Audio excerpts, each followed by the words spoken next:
സമഗ്ര ശിക്ഷയുടെ fund വാങ്ങിയതിനാണ് PM ശ്രീയുടെ ഫണ്ടാണ് എന്ന് പറയുന്നത്. ഇത് രണ്ടും തമ്മിലുള്ള വ്യത്യാസം പോലും ഈ പറയുന്നവർ മനസ്സിലാക്കിയിട്ടില്ല. സമഗ്ര ശിക്ഷയിൽ കേരളം ഉൾപ്പെടെയുള്ള സംസ്ഥാനങ്ങൾക്ക് അർഹതപ്പെട്ട ഫണ്ട് വ്യവസ്ഥാപിതമായി ലഭിക്കേണ്ടതാണ്. എന്നാൽ 2023-24 മുതൽ PM ശ്രീയിൽ ഒപ്പിട്ടില്ല എന്ന കാരണം പറഞ്ഞ് ആ ഫണ്ട് മരവിപ്പിക്കുകയാണ് ചെയ്തത്. അതാണ് പ്രശ്നം.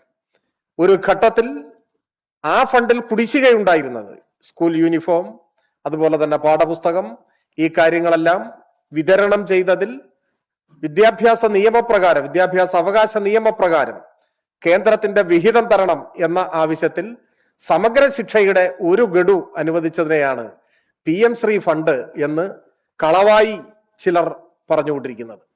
PM ശ്രീ പദ്ധതി കേരളം നടപ്പാക്കാൻ ഉദ്ദേശിക്കാത്ത പദ്ധതിയാണ്, ഉപേക്ഷിച്ച പദ്ധതിയാണ്. MOU നിർത്തലാക്കണമെന്ന് സർക്കാർ ഔപചാരികമായി കേന്ദ്രത്തെ അറിയിച്ചതാണ്, രേഖാമൂലവും നേരിട്ടും അറിയിച്ചതാണ്.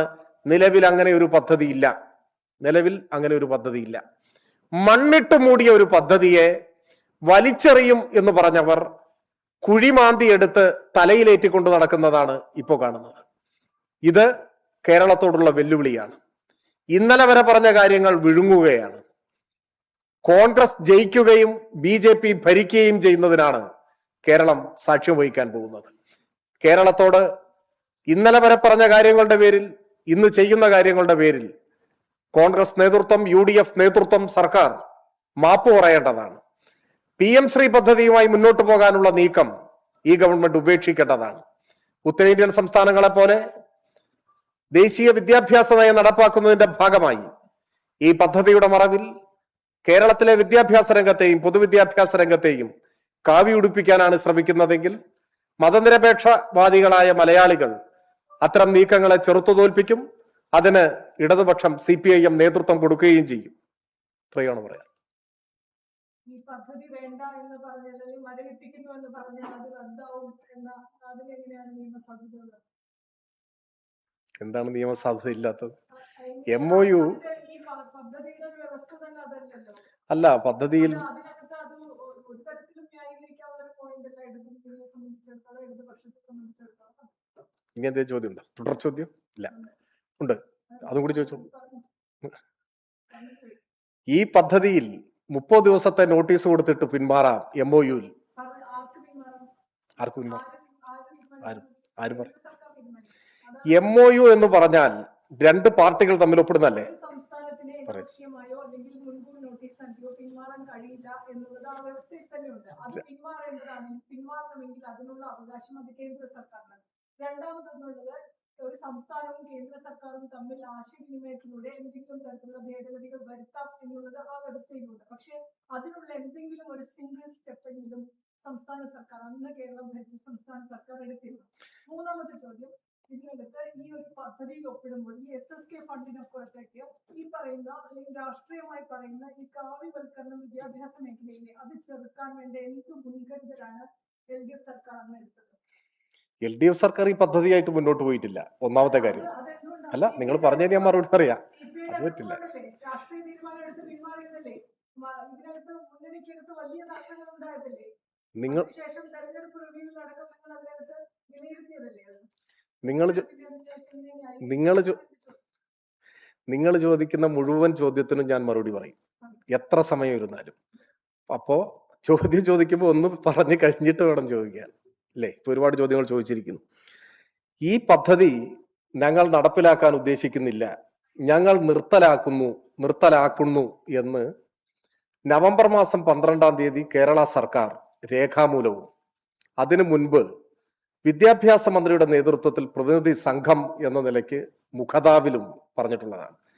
ഞങ്ങൾ നടപ്പിലാക്കുന്നില്ല എന്ന് കേരളം പറഞ്ഞാൽ ഞങ്ങൾക്ക് നടപ്പിലാക്കാൻ സൗകര്യമില്ല എന്നാണ് അർത്ഥം. ആ തീരുമാനം കൈക്കൊണ്ടത് കൊണ്ടാണ് പിന്നെ വീണ്ടും ഫണ്ടുകൾ മരവിപ്പിക്കുന്നതിലേക്ക് പോയി. ഫണ്ടിൽ ഇപ്പോ 92 കോടി ആദ്യം പറയുന്നതും അഡ്ജസ്റ്റ്മെന്റ് ചെയ്തിട്ട് യഥാർത്ഥത്തിൽ റിലീസ് ചെയ്തിട്ടുള്ളത് 6 കോടിയാണല്ലോ. കേരളത്തിൽ എത്ര കിട്ടാനുണ്ട് പണം? ഈ പദ്ധതിയുമായി ഞങ്ങൾ മുൻപോട്ട് പോകും എന്ന നിലപാട് സ്വീകരിച്ചാലാണ് സമഗ്ര ശിക്ഷയുടെ പോലും ഫണ്ട് തരിക എന്നതാണ് കേന്ദ്ര സർക്കാരിന്റെ സമീപനം. ഗവൺമെന്റ് ഉദ്ദേശിച്ച കാര്യത്തെക്കുറിച്ച് മന്ത്രി ഇതിനോടകം വ്യക്തമാക്കിയിട്ടുള്ളതാണ്. സമഗ്ര ശിക്ഷയുടെ ഫണ്ട് മരവിപ്പിച്ച് ഒരു നിശ്ചിത ഘട്ടം കഴിഞ്ഞപ്പോൾ വലിയ പ്രതിസന്ധി വന്നു. ശമ്പളം കൊടുക്കാൻ പണമില്ലാതെ വന്നു. പാഠപുസ്തകങ്ങളും യൂണിഫോമും ഉൾപ്പെടെ വിതരണം ചെയ്യുമ്പോൾ കേന്ദ്രത്തിന്റെ വിഹിതം കിട്ടാത്തത് കൊണ്ടുള്ള പ്രതിസന്ധി വന്നു. അപ്പോഴെല്ലാം സംസ്ഥാന ഗവൺമെന്റ് പണമെടുത്ത് ചെലവഴിച്ചു, ഖജനാവിൽ നിന്ന് ചെലവഴിച്ചു. അങ്ങനെ ഒരു ഘട്ടത്തിനപ്പുറം പോകാനാവാത്ത സ്ഥിതി വന്നപ്പോഴാണ് സത്യത്തിൽ PM ശ്രീ പദ്ധതി ആ പദ്ധതി എന്ന നിലയിൽ കേരളത്തിന് ഏതെങ്കിലും തരത്തിൽ വലിയ ഗുണം ചെയ്യുന്ന ഒരു പദ്ധതിയല്ല. കാരണം നിശ്ചിത സ്കൂളുകളുടെ പശ്ചാത്തല സൗകര്യ വികസനവുമായി ബന്ധപ്പെട്ടതാണ്. മിക്കവാറും അത്തരത്തിലുള്ള പശ്ചാത്തല സൗകര്യമൊക്കെ ഇവിടെ നമ്മൾ ഉണ്ടാക്കി കഴിഞ്ഞതാണ്. നമ്മൾ പ്രതിസന്ധിയിലേക്ക് വന്നത് സമഗ്ര ശിക്ഷയുടെ ഫണ്ട് മരവിപ്പിക്കുന്നു എന്ന ഘട്ടത്തിലാണ്. അപ്പോഴാണ് അന്ന് ഒപ്പിടുന്ന സാഹചര്യം ഉണ്ടായത്. എന്നാൽ അത് പദ്ധതി നടപ്പാക്കാൻ ഉദ്ദേശിച്ചുകൊണ്ടല്ല എന്ന് എല്ലാ ഘട്ടത്തിലും മന്ത്രി തന്നെ പറഞ്ഞിട്ടുണ്ട്. ഇങ്ങനെ ഒപ്പിട്ടാൽ സമഗ്ര ശിക്ഷയുടെ ഫണ്ട് റിലീസ് ചെയ്യപ്പെടും എന്ന ഒരു ഘട്ടത്തിലാണ് ഒപ്പിട്ടതെന്നും പദ്ധതി നടപ്പാക്കാൻ ഉദ്ദേശിക്കുന്നില്ലെന്നും ഉടനെ തന്നെ നടപ്പാക്കുന്നതിന് ആവശ്യമായിട്ടുള്ള നടപടികൾ സ്വീകരിക്കണമെന്ന് ഒപ്പിട്ടതിന്റെ തൊട്ടുപുറകെ ആവശ്യപ്പെട്ടപ്പോൾ ഞങ്ങൾ അങ്ങനെ നടപടികൾ സ്വീകരിക്കുന്നില്ല എന്നുമാണ് അറിയിച്ചിട്ടുള്ളത്. എന്തായാലും ഇപ്പോ ഒപ്പിട്ടതിന്റെ സാഹചര്യത്തെ കുറിച്ചൊക്കെ നിങ്ങൾ പറഞ്ഞു. ഞാൻ അതിനെക്കുറിച്ച് വിശദമായി ചർച്ചയ്ക്ക് പോകുന്നില്ല. ആ സാഹചര്യം വിശദീകരിച്ചു എന്ന് മാത്രം. എന്തായാലും നിങ്ങൾ ഉൾപ്പെടെ ഇപ്പൊ CPI ഒക്കെ നമ്മുടെ മുമ്പിലുണ്ടല്ലോ, നിങ്ങൾ ഉൾപ്പെടെയുള്ളവർ ഉന്നയിച്ച വിമർശനത്തിന്റെ കൂടി അടിസ്ഥാനത്തിൽ നിന്ന് കണക്കാക്കിക്കോളൂ. നവംബർ 12-ന് കത്ത് കൊടുത്തതും മന്ത്രി നിലപാട് സ്വീകരിച്ചതും. അപ്പോ ഇപ്പോ ഗവൺമെന്റിന്റെ മുൻപിൽ നിൽക്കുന്ന പൊസിഷൻ കേരളം കൊടുത്ത നവംബർ 12-ലെ കത്താണ് കേന്ദ്ര ഗവൺമെന്റിന്റെ മുമ്പാകെ. ഈ MOU നിർത്തിവെക്കണം എന്നാവശ്യപ്പെട്ടുകൊണ്ടുള്ള കത്ത്. ഒപ്പം മന്ത്രി ഉൾപ്പെടെ അവിടെ പറഞ്ഞിട്ടുള്ള നിലപാട് ഞങ്ങൾ ഇത് നടപ്പാക്കാൻ ഉദ്ദേശിക്കുന്നില്ല എന്ന നിലയാണ്. ഇതിൽ നിന്നുമുള്ള പുറകോട്ട് പോക്കാണ് ഇപ്പോൾ വന്നിരിക്കുന്നത്. ഇത് നടപ്പാക്കാനാണ് ഇപ്പോൾ ഉദ്ദേശിക്കുന്നത്, അതിനെയാണ് ഞങ്ങൾ എതിർക്കുന്നത്. അതാണ് പ്രശ്നം. റദ്ദായി എന്നുള്ള വാക്ക് ഞാൻ പറഞ്ഞിട്ടില്ല. റദ്ദാക്കണമെന്ന് ആവശ്യപ്പെടുന്നു, നടപ്പാക്കാൻ ഉദ്ദേശിക്കുന്നില്ല. കേന്ദ്രവും സംസ്ഥാനവും തമ്മിൽ ഒരു കരാറുണ്ടാക്കിയിട്ട് ഇവരെന്താ തൂക്കിക്കൊല്ലുവോ? ഞങ്ങൾക്ക് നടപ്പാക്കാൻ മനസ്സില്ല എന്ന് പറഞ്ഞാൽ കേരളത്തിന്റെ പേരിൽ കേരളത്തെ പിരിച്ചുവിടുവോ? അതിന് രാഷ്ട്രീയ ആർജവം വേണം. ആ ആർജവം ഞങ്ങൾ കാണിച്ചു. നിങ്ങൾ വിമർശിച്ചോ? ഞങ്ങൾ കാണിച്ചു.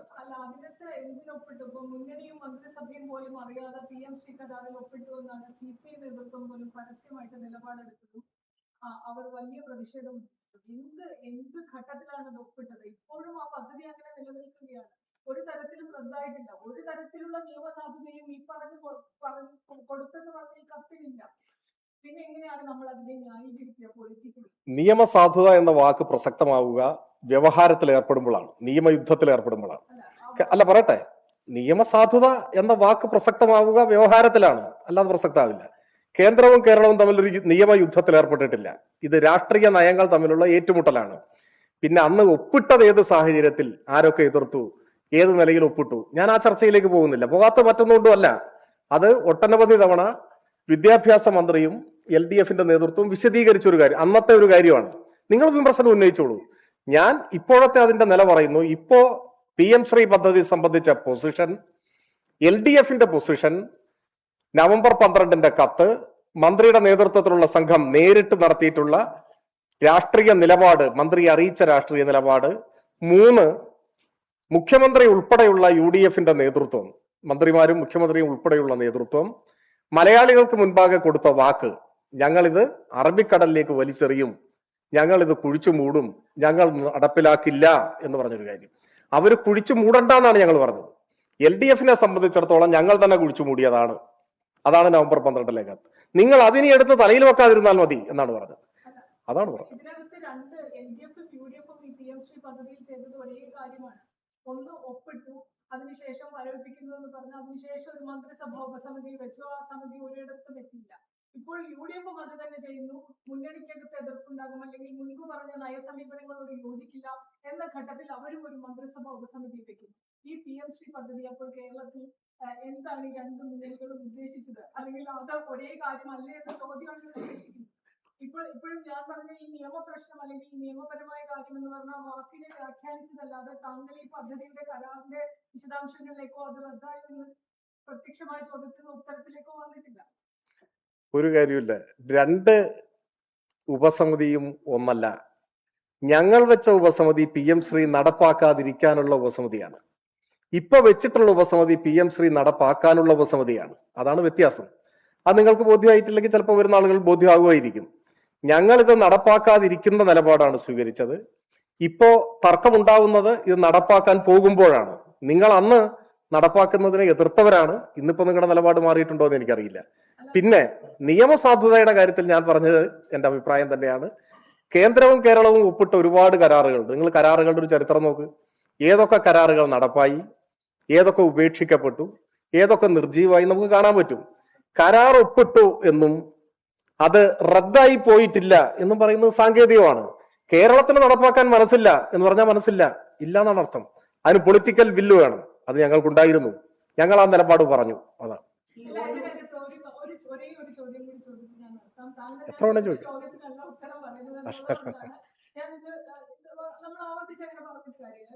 താങ്കൾ പറഞ്ഞ SSK ഫണ്ട് തടയുന്ന അല്ലെങ്കിൽ കിട്ടാതിരിക്കുന്ന ഒരു സാഹചര്യത്തിൽ PM ശ്രീ പദ്ധതിയിൽ ഒപ്പിടേണ്ടി വന്നു.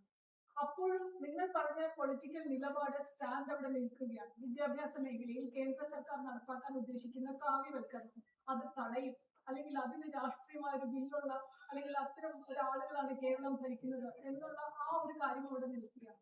ഈ SSK ഫണ്ട് കിട്ടുക എന്ന ലക്ഷ്യത്തോടു കൂടി ഒപ്പിടുമ്പോഴും ഈ ഒരു കരാറിന്റെ വ്യവസ്ഥ കൂടിയാണ്, അല്ലെങ്കിൽ കരാറിന്റെ ഭാഗം കൂടിയാണ് നിങ്ങൾ പേടിച്ചിരുന്നത്, അല്ലെങ്കിൽ നിങ്ങൾ ആ പൊതുസമൂഹത്തെ പറഞ്ഞ് വിശ്വസിപ്പിച്ചിരുന്ന ഒരു ഭാഗം കൂടിയാണ് ഈ കാവ്യവൽക്കരണം. അതിനെ തടയാൻ നിങ്ങൾ എന്ത് മുൻകരുതലെന്ന് ഒപ്പിടുമ്പോഴും?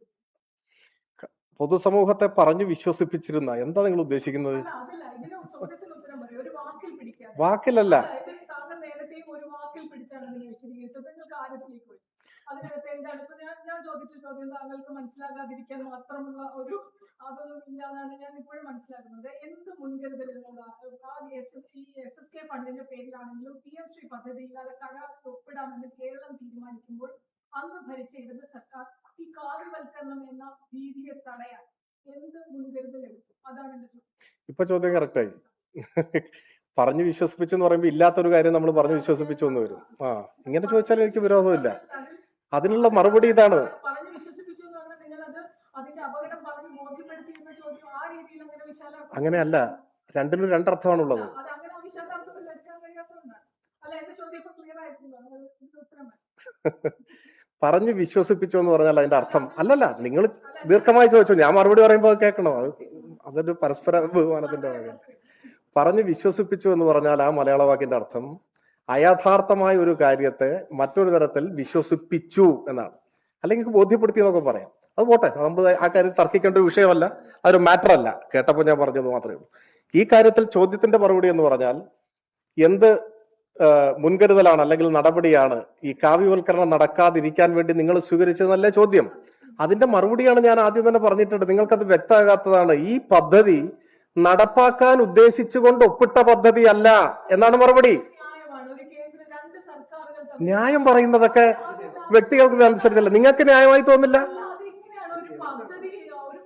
കേന്ദ്ര സർക്കാർ മുന്നോട്ട് വയ്ക്കുന്ന പദ്ധതി വളരെ ആലോചനകൾക്ക് ശേഷം അല്ലെങ്കിൽ വളരെ വലിയ സമരങ്ങൾക്കൊടുവിൽ അത് മുന്നണിക്കെടുത്ത തർക്കങ്ങളൊക്കെ മാറി നിൽക്കട്ടെ, അതിൽ ഒപ്പിടാൻ തീരുമാനിക്കുമ്പോൾ ഈ കാവ്യവൽക്കരണ ഭീതിയെ ചെറുക്കാൻ എന്ത് ചെയ്തു, എന്ത് നടപടി എടുത്തു? അതിലെങ്ങനെയാണ് ഒപ്പിട്ട് നടപ്പാക്കാൻ വേണ്ടി അല്ലാതെ ഒപ്പിട്ടത് എന്ന് എങ്ങനെയാണ് പറയാ? നിങ്ങളുടെ അഭിപ്രായങ്ങളായി നിൽക്കട്ടെ. അതിനെ തൃപ്തിപ്പെടുത്താൻ അല്ലല്ല, പറയട്ടെ. നിങ്ങളുടെ അഭിപ്രായവും നിങ്ങളുടെ വിലയിരുത്തലും നിങ്ങൾ അതിനെ അങ്ങനെ വിലയിരുത്തുന്നു.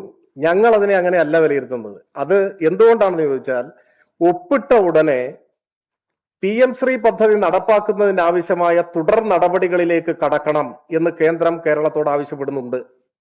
ആ ഘട്ടത്തിൽ കേരളം കൊടുത്ത മറുപടി ഉടനടി തുടർ നടപടികളിലേക്ക് കടക്കാൻ ഞങ്ങൾ ഉദ്ദേശിക്കുന്നില്ല എന്ന് പറയട്ടെ ഞങ്ങൾ ഉദ്ദേശിക്കുന്നില്ല എന്ന മറുപടി കൊടുക്കുന്നു. അതിനുശേഷം മന്ത്രിയും സംഘവും കേന്ദ്രമന്ത്രിയെ നേരിട്ട് കണ്ട് PM ശ്രീ പദ്ധതിയെ ഒരു പദ്ധതി എന്ന നിലയിൽ ഞങ്ങൾ നടപ്പാക്കാൻ ഉദ്ദേശിക്കുന്നില്ല എന്ന് അസന്നിഗ്ധമായി പറയുന്നു. പകരം ഞങ്ങൾക്ക് ലഭിക്കാനുള്ള SS ഫണ്ട്, സമഗ്ര ശിക്ഷാ ഫണ്ട് ലഭിക്കണം എന്ന നിലയും പറയുന്നു. അപ്പൊ ഒപ്പിട്ടില്ലെങ്കിൽ, പദ്ധതി നടപ്പാക്കിയില്ലെങ്കിൽ ഫണ്ട് ലഭിക്കുന്നതല്ല എന്ന് കൃത്യമായി മനസ്സിലാവുന്ന ഘട്ടത്തിൽ പദ്ധതി, അപ്പോഴേക്ക് മറ്റു പല പശ്ചാത്തലമുണ്ട്, പദ്ധതി നടപ്പാക്കാൻ ഈ MOU നിർത്തലാക്കണം എന്ന് പറഞ്ഞുകൊണ്ട് ആ പശ്ചാത്തലം വിവരിച്ചുകൊണ്ട് കത്തും കൊടുക്കുന്നു. ഈ ഒരു ഘട്ടത്തിലും PM ശ്രീ പദ്ധതി കേരളത്തിൽ നടപ്പിലാക്കാൻ പോകുന്നു എന്നൊരു നിലപാട് സ്വീകരിച്ചിട്ടില്ല. അതുകൊണ്ട് തന്നെ നിങ്ങളുടെ ചോദ്യം അപ്രസക്താണ്. നിങ്ങൾക്ക് ബോധ്യമായിക്കോണമെന്നില്ല. എനിക്ക് എന്റെ മറുപടി നിങ്ങൾക്ക് കേട്ട ചോദ്യമാണ്. എന്റെ ബോധ്യമല്ല, അത് നിങ്ങളുടെ മുന്നണിയിലെ പ്രധാന ഘടകകക്ഷിക്ക് പോലും ബോധ്യമാകുന്നതുകൊണ്ടാണ് പിന്മാറേണ്ടി വന്നത്. അല്ല, അത് പഴയൊരു കാര്യമാണ്. പിന്മാറിയ കാര്യവും ഈ നിർത്തലാക്കിയ കാര്യവും തമ്മിൽ നമ്മൾ ചർച്ച ചെയ്യുകയാണ്. നിങ്ങൾ എന്തിനാണ് ഇങ്ങനെ അസ്വസ്ഥയായിട്ട് തലയൊക്കെ ആട്ടുന്നത്? ഞാൻ നിങ്ങളുടെ എല്ലാ ചോദ്യവും കേട്ട് ക്ഷമയോടെ ഇരിക്കുകയല്ലേ. ഞാൻ പറഞ്ഞല്ലോ, നിങ്ങളുടെ ഏത് ചോദ്യത്തിനും ഞാൻ മറുപടി പറയും. പിന്നെ നിങ്ങൾ തർക്കിക്കാൻ തയ്യാറായിട്ടാണെങ്കിൽ നിങ്ങൾ അതും ആയിക്കോട്ടെ, പറഞ്ഞോളൂ. പറഞ്ഞു. നിങ്ങളുടെ വ്യക്തത നിങ്ങളെ ആശ്രയിച്ചിരിക്കും. ആ, അതുകൊണ്ട് ഇപ്പൊ നമ്മളിങ്ങനെ സംസാരിച്ചാൽ ഒരുപാട് സമയം എടുക്കും. ഞാൻ തയ്യാറാണ്, കാരണം എനിക്കിപ്പോ പെട്ടെന്ന് എങ്ങോട്ടേലും പോകാനില്ല. നമുക്ക് അങ്ങനെ തുടരാം. ശരി, നിങ്ങൾ ചോദിച്ചു. ഇനി എന്തെങ്കിലും ചോദിച്ചു. വ്യക്തത നിങ്ങൾക്കുണ്ടാവില്ല, കാരണം നിങ്ങൾക്ക് ആ കാര്യത്തിൽ ഒരു നിലപാടുണ്ട്. അത് ഞാൻ അതിനെ വിമർശിക്കുകയോ ആക്ഷേപിക്കുകയോ ചെയ്യുന്നില്ല. നിങ്ങൾക്ക് ആ കാര്യത്തിൽ ഒരു നിലപാടുണ്ട്. എനിക്കതിൽ വ്യത്യസ്തമായ ഒരു നിലപാടാണ്. ഞാൻ എന്റെ നിലപാട് വിശദീകരിക്കുന്നു. നിങ്ങളുടെ ചോദ്യം കേൾക്കുമ്പോൾ തോന്നുന്നത് നിങ്ങളുടെ നിലപാടിലേക്ക് ഞാൻ വരണമെന്ന് നിങ്ങൾ ആഗ്രഹിക്കുന്നു എന്നാണ്. അത് നടക്കുന്ന ഒരു കാര്യമല്ലല്ലോ. എനിക്ക് എന്റെയും നിങ്ങൾക്ക് നിങ്ങളുടെയും നിലപാടും ബോധ്യവുമാണ്. നിങ്ങൾ നിങ്ങളുടെ ബോധ്യങ്ങൾ നിൽക്കൂ. ഞാൻ CPM പറയാനുള്ള കാര്യങ്ങൾ പറയുന്നു. അല്ലെങ്കിൽ തന്നെ നമ്മൾക്ക് ഒരേ അഭിപ്രായം ആവില്ല എന്ന കാര്യത്തിൽ നിങ്ങൾക്ക് ഉറപ്പല്ലേ? മുൻവിധിയാണോ? ഞാൻ വ്യക്തിപരമായിട്ടല്ല പറഞ്ഞു. എനിക്ക് വ്യക്തിപരമായിട്ട് നിങ്ങളെ അങ്ങനെ അറിയുകയില്ലല്ലോ. ഞാൻ എന്താ ഉദ്ദേശിച്ചത് നിങ്ങൾക്ക് മനസ്സിലായില്ലേ? ഇല്ലെങ്കിൽ ഞാൻ ഇനി വ്യക്തമായി പറയാം. നിങ്ങൾക്ക് മനസ്സിലായിട്ടില്ലെങ്കിൽ നമുക്ക് രണ്ട് നിലപാടാണെന്നുള്ള കാര്യം വ്യക്തമല്ലേ എല്ലാ കാര്യത്തിലും. ഒരു വിഷയത്തിൽ രണ്ട് സർക്കാരുകൾ രണ്ട് ഉപസമിതി വെക്കും. LDF വെക്കുന്ന ഉപസമിതി ഈ പദ്ധതിയുമായി മുന്നോട്ട് പോകാതിരിക്കാനുള്ള തീരുമാനങ്ങൾ എടുക്കാനും, UDF വെക്കുന്ന ഉപസമിതി ഈ പദ്ധതി നടപ്പിലാക്കാൻ വേണ്ടി ഉള്ള തീരുമാനം എടുക്കാനുള്ള ഉപസമിതിയുമാണ്. എങ്ങനെയാണ് അത് രണ്ടും വ്യക്തമാണ്. കാരണം LDF സർക്കാർ ഉപസമിതിയെ വെക്കുന്ന സമയത്ത് കേരളത്തിൽ ഈ വിഷയം വലിയ തോതിൽ ചർച്ച ചെയ്യപ്പെട്ടിരുന്നു. നിങ്ങൾക്ക് എല്ലാവർക്കും അറിയാം. വലിയ വിമർശനങ്ങളുടെയും ചർച്ചകളുടെയും ഒക്കെ തുടർച്ചയിലാണ് ആ ഉപസമിതിയെ വെക്കുന്നത്. അന്നത് വ്യക്തമാണ്. ഈ പദ്ധതി നടപ്പിലാക്കാതിരിക്കുന്നതിന് വേണ്ടിയുള്ള നടപടികളിലേക്ക് ഗവൺമെന്റ് കടക്കുകയാണ്. അപ്പോ അതിന് സാങ്കേതികമായി ചില കാര്യങ്ങൾ അവലംബിക്കേണ്ടി വരും. അതിനുവേണ്ടി വെച്ചതാണെന്നുള്ള കാര്യം വ്യക്തമാണ്. ആ കാര്യത്തിൽ നിങ്ങൾക്ക് എന്താ സംശയം എനിക്ക് അറിഞ്ഞൂടാ. ആർക്കും ഒരു സംശയമുള്ള കാര്യമല്ല. കത്ത് ഈ ഉപസമിതി ഉൾപ്പെടെയുള്ള കാര്യങ്ങൾ പരാമർശിച്ചുകൊണ്ടാണല്ലോ റദ്ദായി എന്നല്ല ഞാൻ പറഞ്ഞത്. പദ്ധതി നടപ്പാക്കാൻ ഉദ്ദേശിക്കുന്നില്ല. കുഴിച്ചു മൂടിയ പദ്ധതി വീണ്ടും മണ്ണ് വാങ്ങി പുറത്തെടുക്കും. കുഴിച്ചു മൂടിയെന്ന് പറഞ്ഞാൽ കഴിഞ്ഞത്. ആ കഴിഞ്ഞ കാര്യത്തിൽ പിന്നെ അതിന് പുറത്ത് വീണ്ടും മണ്ണ് കല്ലുവിടാൻ വേണ്ടിയാണോ ഒരു ഉപസമിതി? അല്ല, ഞാൻ പറഞ്ഞത് ആ വാക്ക് തന്നെയാണ് ഉപയോഗിച്ചത്. LDF ഗവൺമെന്റിനെ സംബന്ധിച്ചിടത്തോളം PM ശ്രീ പദ്ധതി നടപ്പാക്കാൻ ഉദ്ദേശിക്കുന്നില്ല എന്ന് വ്യക്തമാക്കി, രേഖാമൂലവും അല്ലാതെയും മുഖതാവിലും വ്യക്തമാക്കി. അപ്പൊ ആ പൊസിഷനിൽ നിൽക്കുകയാണ്. നടപ്പാക്കാൻ ഉദ്ദേശിക്കുന്നില്ല, അതാണ് നിൽക്കുന്ന പൊസിഷൻ.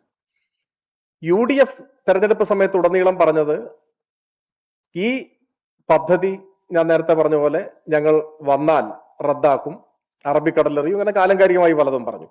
സത്യത്തിൽ അവർക്ക് അങ്ങനെയൊന്നും ചെയ്യേണ്ടതില്ല, അല്ലെങ്കിൽ അങ്ങനെയൊന്നും അതിനെ പൊലിപ്പിക്കേണ്ടതില്ല. LDF നിന്നിടത്ത് നിന്ന് അതിനെ മുന്നോട്ട് പോകുക എന്നുള്ളതാണ്. അതായത് നടപ്പാക്കാതിരിക്കുക, അല്ലെങ്കിൽ ഈ പദ്ധതി കേരളത്തിൽ നടപ്പാക്കുന്നില്ല എന്ന LDF പരസ്യപ്പെടുത്തിയ രേഖാപരമായി നമ്മുടെ മുമ്പിൽ നിൽക്കുന്ന ആ നിലപാടിൽ നിന്ന് വ്യത്യാസം വരാതിരുന്നാൽ തന്നെ പ്രശ്നമില്ല. എന്നാൽ ഇപ്പോൾ അവരുദ്ദേശിക്കുന്നത് ഈ പദ്ധതി നടപ്പാക്കാനാണ്. അതിന്റെ തുടക്കം എന്ന നിലയ്ക്ക് വിദ്യാഭ്യാസ മന്ത്രിയും തദ്ദേശ മന്ത്രിയും ഒക്കെ കുറച്ച് ദിവസങ്ങളായി അതിനൊരു പശ്ചാത്തലം ഒരുക്കുന്നുണ്ട്. ഒരു തെരഞ്ഞെടുപ്പ് സമയത്ത് പറഞ്ഞ ആർജവത്തോടെ ഞങ്ങളിത് അറബിക്കടലിലെറിയുന്നൊന്നും ആരും പറയുന്നില്ല. ഇപ്പോ ഈ ഉപസമിതിയെ വെച്ചത് ഇത് നടപ്പാക്കാനാണെന്നും നടപ്പാക്കുന്നതിനൊരു ന്യായം കണ്ടുപിടിക്കാൻ വേണ്ടി ചില വസ്തുതാവിരുദ്ധമായ കാര്യങ്ങൾ, ഇപ്പൊ കള്ളെന്ന് പറഞ്ഞിട്ട് നമുക്ക് ഒരു പ്രകോപനം വേണ്ട, അതാണ് PM ശ്രീയുടെ പണം വാങ്ങി എന്നുള്ള പ്രചരണം. അതുപോലെ ഇതിനെ സാധൂകരിക്കാൻ കരിക്കുലവും മറ്റും ഇവിടെ തീരുമാനിക്കണം എന്ന് ഇളവ് ആവശ്യപ്പെട്ടു എന്നൊരു കാര്യം. അതുപോലെ സ്കൂള് തെരഞ്ഞെടുക്കണം, ഇങ്ങനെയുള്ള കാര്യങ്ങളൊക്കെ പറഞ്ഞ് ഇതിനെ സാധൂകരിക്കാൻ ശ്രമിക്കുന്നു. അതായത് PM ശ്രീ പദ്ധതി ഞങ്ങൾ നിർത്തലാക്കും, ഉപേക്ഷിക്കും എന്ന് പറഞ്ഞ UDFന്റെ നേതൃത്വം ഇപ്പോ പദ്ധതിയുടെ വക്താക്കളായി നടപ്പാക്കാൻ പോകുന്നു എന്നുള്ളതാണ്. കഴിഞ്ഞ സർക്കാർ ഈ പദ്ധതിയിൽ ഒപ്പിട്ടത് നമ്മൾ മലയാളം എന്ന് പറഞ്ഞാൽ കേന്ദ്രത്തെ പറ്റിക്കുന്നു, അതായത് ഇതിൽ ഞങ്ങൾ ഒപ്പിടുന്നു, മറ്റു നിങ്ങളുടെ വ്യാഖ്യാനം ഞാൻ അതിലൊന്നും പറയാൻ. അതാണ് ഉദ്ദേശം എന്നാണ് പറഞ്ഞു വന്നതിന്റെ ചുരുക്കം. അതുപോലെ ഈ സർക്കാർ കേന്ദ്രത്തെ പറ്റിക്കാൻ നോക്കുന്നതാണെന്ന് നമുക്കറിയാം. അവർ അങ്ങനെയല്ലല്ലോ പറഞ്ഞിരുന്നത്. അവർ കേരളത്തിന്റെ മുമ്പാകെ പറഞ്ഞിട്ട് ഇപ്പോൾ 2 മാസമല്ലേ ആയിട്ടുള്ളൂ. അവരുടെ പ്രഖ്യാപനം എന്തായിരുന്നു? ഒപ്പം അവർ ഭരിക്കുന്ന സംസ്ഥാനങ്ങളിൽ എന്തായിരുന്നു നിലപാട്? ഇപ്പൊ തെലങ്കാനയിലും അതുപോലെ കർണാടകയിലും, ഹിമാചലിന്റെ കാര്യം നോക്കണം, തെലങ്കാനയിലും കർണാടകയിലും ഒക്കെ അത് സംബന്ധിച്ച് ഒരു കണക്ക് കണ്ടത്, കർണാടകയിൽ 560 പള്ളിക്കൂടങ്ങൾ PM ശ്രീ സ്കൂളുകളാണ്, തെലങ്കാനയിൽ 832 സ്കൂളുകൾ PM ശ്രീ സ്കൂളുകളാണ്. അപ്പോ കോൺഗ്രസ് അധികാരത്തിലിരിക്കുന്ന സംസ്ഥാനങ്ങളിലെല്ലാം PM ശ്രീ പദ്ധതിയുടെ ഭാഗമായി മാറി. അങ്ങനെ മാറിയിട്ടാണ് കേരളത്തിലെ ജനങ്ങളുടെ മുൻപിൽ ആത്മവഞ്ചനാപരമായ ഒരു നിലപാട് അവർ പറഞ്ഞത്. അപ്പൊ അവരുടെ നയം ഇത് തന്നെയാണ്. ഇപ്പൊ അവര് നടപ്പിലാക്കാൻ വേണ്ടിയാണ് ഈ ഉപസമിതി എന്ന് എങ്ങനെ പറയുമെന്ന് ചോദിച്ചാൽ ഒരുപാട് കാര്യങ്ങൾ നമ്മുടെ മുമ്പിലുണ്ട്. ഞാൻ പറഞ്ഞു തീർത്തിട്ട് പറയാം. മറ്റ് സംസ്ഥാനങ്ങളിൽ അവർ സ്വീകരിച്ച നിലപാട്, 2 ഗവൺമെന്റ് വന്നതിന് ശേഷം മന്ത്രിമാരും മുഖ്യമന്ത്രിയും ഈ വിഷയത്തിൽ പുറപ്പെടുവിച്ചിട്ടുള്ള അഭിപ്രായ പ്രകടനങ്ങൾ, അതിന്റെ അടിസ്ഥാനത്തിൽ സ്വാഭാവികമായും ഇങ്ങനെ ഒരു നിഗമനത്തിൽ എത്താൻ കഴിയൂ. ഇനി മറിച്ച് ഈ മന്ത്രിസഭാ ഉപസമിതിയൊക്കെ വെച്ചതിന് ശേഷം LDF ഗവൺമെന്റിന്റെ അതേ നിലപാട് ഞങ്ങളും തുടരുന്നു, ഞങ്ങൾ ഈ പദ്ധതി നടപ്പാക്കുന്നില്ല എന്ന പൊസിഷനിലേക്ക് അവർ വരണം എന്നാണ് ഞങ്ങൾ പറയുന്നത്. അത്രയും. ഈ ഫണ്ട് ലഭിക്കാൻ വേണ്ടിയിട്ടാണ് ഈ പദ്ധതിയിൽ ഒപ്പിട്ടതെന്ന് മന്ത്രി തന്നെ പറഞ്ഞിട്ടുള്ള കാര്യമാണ്, ഞാൻ പുതുതായി പറയുന്ന കാര്യമല്ല. അതായത് ഇത് ഒപ്പിടുന്നത് BJP സർക്കാരുമായിട്ട്, അതിനകത്തൊരു കാര്യം ഉണ്ടാകും എന്ന് ചിന്തിച്ചിരിക്കും. ഈ ഫണ്ട് ഒപ്പിട്ടവർക്ക് ഈ പൈസ തരും എന്നാണ് ഉദ്ദേശിച്ചത്. അതുകൊണ്ട് ഈ പദ്ധതിയിൽ ഒപ്പിട്ട് കഴിഞ്ഞാൽ അവർ ഈ പൈസ തരുമെന്ന ചിന്ത ഉണ്ടായിരുന്നു. അങ്ങനെ ചിന്തിക്കാൻ പോലും പറ്റില്ല. കാര്യം അവർക്ക് എന്തെങ്കിലും ഇതിനകത്ത് ത്രൂക്കൺ മൈൻഡിൽ ചെയ്യാൻ അതുപോലും വിലയിരുത്താതാണോ ഈ ഒരു പദ്ധതിയിലേക്ക് പോയത് എന്നാണ് ചോദിച്ചത്. അന്നത്തെ ഒരു കാര്യമാണ് ചോദിക്കുന്നത്. പക്ഷെ PM ശ്രീയുടെ ഫണ്ടല്ല നമ്മൾ വാങ്ങിയിട്ട് ചെയ്യുന്നത്. SSA സമഗ്ര ശിക്ഷ ഫണ്ട് നമ്മുടെ സംസ്ഥാനത്തിന് അവകാശപ്പെട്ടതും നമ്മൾ ചെലവഴിച്ച പൈസയാണ്. PM ശ്രീയുമായിട്ട് അതിന് നേരിട്ട് ബന്ധമില്ല. പക്ഷെ രാഷ്ട്രീയാധികാരം ദുരുപയോഗം ചെയ്ത് PM ശ്രീയിൽ ഒപ്പിട്ടാതെ ഇത് തരാതിരിക്കുകയാണ്. അപ്പോ PM ശ്രീയിൽ ഒപ്പിട്ടിട്ട് PM ശ്രീയുടെ ഫണ്ട് കിട്ടുകയാണെങ്കിൽ പദ്ധതി നടപ്പാക്കി, അല്ലെ സ്കൂൾ തെരഞ്ഞെടുത്തു എന്നൊക്കെ നമുക്ക് പറയാം. പക്ഷെ PM ശ്രീ ഒപ്പിടുന്നതോടുകൂടി ആ ഫണ്ട് കിട്ടുന്നുള്ളതാണ് അന്നത്തെ സ്ഥിതിയാണ് ഞാൻ മനസ്സിലാക്കുന്നത്. അന്നത്തെ വിദ്യാഭ്യാസ മന്ത്രി അങ്ങനെയാണ് അതിനെ വിശദീകരിച്ചിട്ടുള്ളത്. കൂടുതൽ കാര്യങ്ങൾ അതിൽ എനിക്ക് പറയാനില്ല.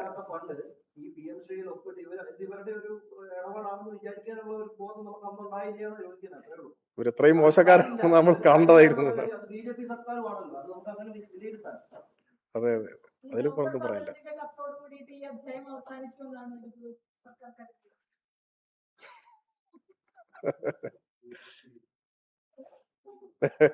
രണ്ടാം ഘട്ടമാണ് ചോദ്യം. ഞാൻ അതിനെ കുറിച്ച് പറഞ്ഞിരിക്കുന്നു.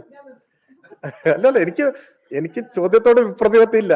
നിങ്ങൾക്ക് സാധ്യമായത്ര ചോദ്യം, മറ്റേ നിങ്ങൾക്കുള്ള സമയം എത്രയും എടുത്തു. ഞാനത് ആദ്യം പറഞ്ഞിരിക്കുന്നു, അതിന്റെ മറുപടി പറഞ്ഞിരിക്കുന്നു.